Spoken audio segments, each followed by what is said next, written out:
زما په کور کې چې دا اور بلیږي نو زه به تر کومه حوصله کومه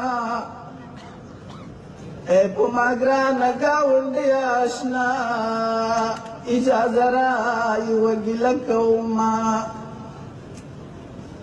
زما په کور کې چې دا اور بلیږي نو زه به تر کومه حوصله کومه ای په ما ګرانه ګاونډي اشنا اجازه رایوه ګیله کومه زما بغي سرک عمران شوي تابو سرو کې سرکونه جوړ کړل زما کورونه شول د خاورو ډیرې تا دېرش پوړیزه منزلونه جوړ کړل زما بندونه فابریکې وران شوي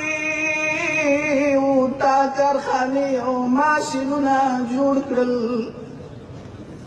زه ډسپرین ګولۍ ته عمریان یم تا کور په کور هسپتالونه جوړ کړل زما د کونډه وی پوړنی خرڅ شو تا د بیبي ته سرو ښارونه جوړ کړل زما ټانګونه تیارې کباړ شوي وو تا د ګاډرو ترې تیرونه جوړ کړل نو کور مې ښه وران که مړنی اشنا د ړنګ کنډرو ننداره کومه ای په ما ګرانه ګاونډي اشنا اجازه رایوه ګیله کومه ستا د لازمې همکارۍ تشکر کور دې آباد په خپو درېدلی نشم زما د خوانه مطمئن اوسنور تر سلو کالو زیږېدلی نشم عمر به ستا په نوکرۍ کې تېر کړم ستا د طرزو نه تښتېدلی نشم کور په کور تا راته جنګونه جوړ کړل د ورور وژنې خلاصېدلی نشم خو یاد لره د هندوکش زمری یم که یو ځل خلاص شم تم کېدلی نشم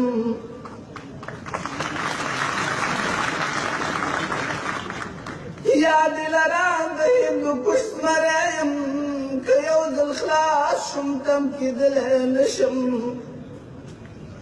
نو ښه مې تشخیص کړي مدارې اشنا ستا ډولکي ته تماشه کومه ای په ما ګرانه ګاونډي اشنا اجازه رایوه ګیله کومه